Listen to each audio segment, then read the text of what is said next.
발언 시간을 얻도록 하려고 하는데 허용해 주실 거죠? 네, 동영상 틀어주십시오.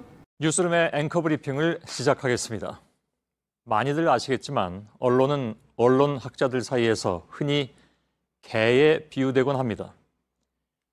최순실 사태가 세상에 알려지기 훨씬 전 태블릿 PC 보도는 물론이고 우병우 전 민정수석에 대한 의혹이 나오기도 훨씬 전, 즉 작년 4월 27일 앵커 브리핑은 언론의 역할에 대한 내용을 진행했습니다.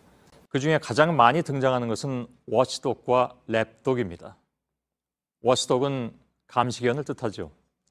정치 권력과 자본 권력을 감시하면서 자유주의 체제의 가치를 지키는 역할을 수행합니다. 즉, 건강한 정치 권력과 자본 권력을 위해선 언론의 역할이 그래야 한다는 것입니다. 반면에 랩독은 말 그대로 권력의 애완견 같은 언론을 뜻합니다. 주인의 무릎 위에 올라앉아서 귀여움을 독차지하고 달콤한 간식을 받아먹는 그 안락함에 취해버린 언론이라는 비판을 받습니다.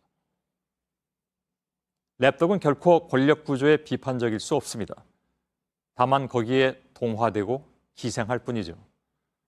이런 단순한 논리로 설명할 수 없는 가드독, 즉 경비견이 있었습니다. 경비견은 이미 그 자신이 기득권에 편입돼서 권력화됐고 자신의 이익을 지키기 위해서는 때론 자신이 경호해왔던 그 권력마저 공격한다는 것이었습니다.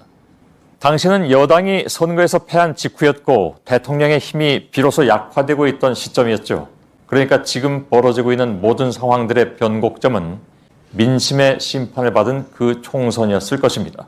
다시 생각해봐도 민심은 참으로 무서운 것이죠. 그날의 앵커 브리핑은 그러한 언론 보도 행태에 대한 약간의 고민을 담았던 내용이었습니다.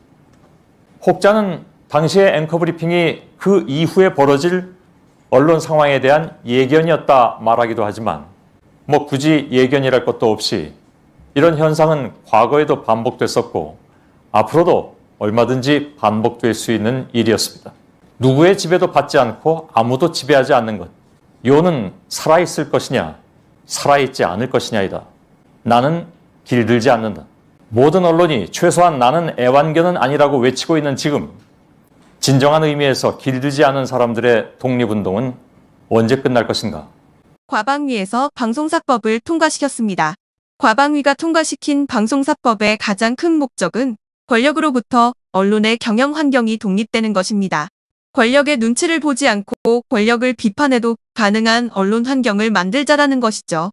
국민의힘에서는 민주당이 언론을 길들이려 하고 장악하려고 이런 법안을 준비했다라고 말합니다. 그러면서 어떤 내용이 더불어민주당에게 언론 장악을 가능하게 하는가? 이런 이야기는 조금도 하지 않죠. 국민의힘이 우려하는 것은 자신들이 언론을 장악하지 못하고 자신들의 행태가 언론에 의해서 까발려질까봐 그러면서도 속수무책으로 당해야 하는 그런 현실이 만들어질까? 언론사법을 반대하는 것이죠. 이에 이정현 의원의 발언은 언론의 중요성을 일깨우고 있습니다. 서울 광진갑의 국회의원 이정헌입니다. 윤석열 정부의 오만한 권력에 대해 강력히 경고합니다. 나는 신문 없는 정부보다 차라리 정부 없는 신문을 택하겠다. 언론 없는 정부보다는 정부 없는 언론을 택하겠다던 토마스 제퍼슨의 그 유명한 말은 이 워치독 신봉론의 금과 옥조가 됐고 민주주의의 성공을 위해서 언론 자유가 얼마나 중요한지 230여 년 전 미국 건국의 아버지는 알고 있었습니다. 언론은 국가 권력의 오작동을 견제할 수 있는 최후의 보루입니다. 그러나 현재 대한민국엔 정부도 언론 자유도 없습니다. 우리는 법치를 외치던 대통령에 의해 권력 분립이라는 헌법 가치가 무너지는 비극을 보고 있습니다. 민주주의 국가에선 언론을 행정부, 사법부, 입법부에 이어 제4부로 부릅니다. 그런데 지금 대한민국 민주주의를 지탱하는 모든 기둥이 위태롭습니다. 윤석열 정부는 언론을 장악하고 통제하고 있습니다. 그리고 그 책임을 묻겠다는 국회를 무시하고 있습니다. 국민 여러분, 그리고 언론인 여러분, 오늘 텅 비어있는 저 자리들을 기억하고 기록해 두시기 바랍니다. 우리는 이 현장을 대한민국 민주주의가 뒷걸음치고 있다는 또 하나의 증거로 남겨야만 합니다. 윤석열 정부의 언론 장악, 국정조사를 추진하겠습니다. 퇴보하는 민주주의를 방관하면 그 청구서는 반드시 국민에게 돌아갑니다. 이것만큼은 기필코 막아야 합니다.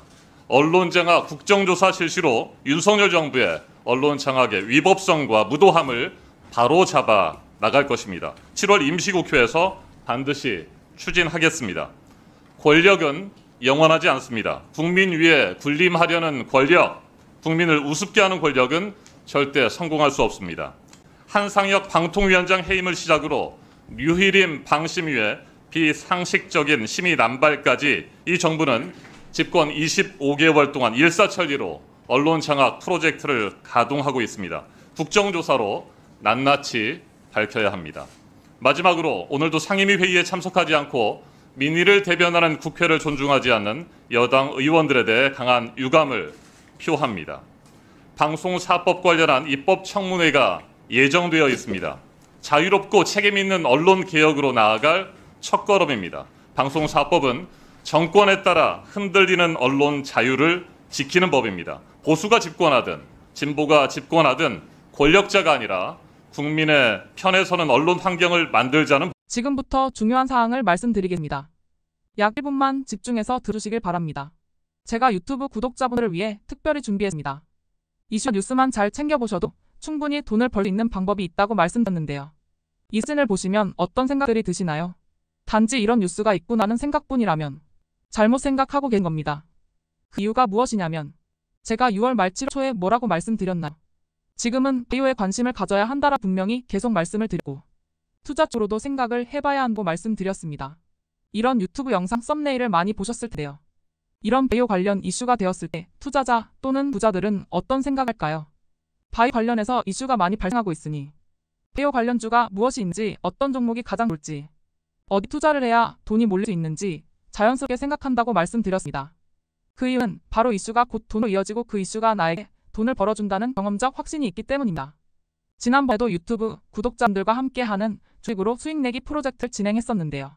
당연히 100% 무료로 진행했고 이 사진을 보시면 아시겠지만 구독이라는 문자 메시지를 남겨주시는 모든 시청자분들께 이렇게 바이오 관련주 중에 가장 급등할 확률이 높은 한 종목을 알려드렸습니다.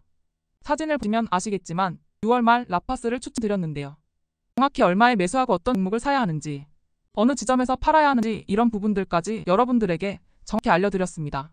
실제로 많은 분들이 수익을 보셨고 오른쪽 사진을 보시면 아시겠지만 6월 말 라파스를 소개해드리고 난 후 실제로 며칠이 지나지 않고 이렇게 주가가 2배 이상 급등하였습니다. 지난번과 똑같이 문자 메시지로 구독이라고 보내주시면 이번에 이슈가 되고 있는 주식 중에 앞으로 대장구시를 하면서 주가가 가장 꽤 상승할 종목을 시청자분들에게 문자 메시지로 종목명과 사고자 하는 시점을 모두 알려드리겠습니다. 그래서 이 영상을 보시고 계신 시청자분들에게 이번 종목이 궁금하다 하시는 분들은 남녀노소 시간대 상관없이 이렇게 상단에 제 번호를 항상 남겨놓고 있습니다. 제 전화번호 010-5638-2209로 구독이라는 문자 메시지를 보내주면 됩니다. 저는 다른 것을 바라는 게 단 한 가지도 없습니다. 여러분들이 저로 인해 수익을 보셨다면 구독과 좋아요 한 번씩만 부탁드립니다.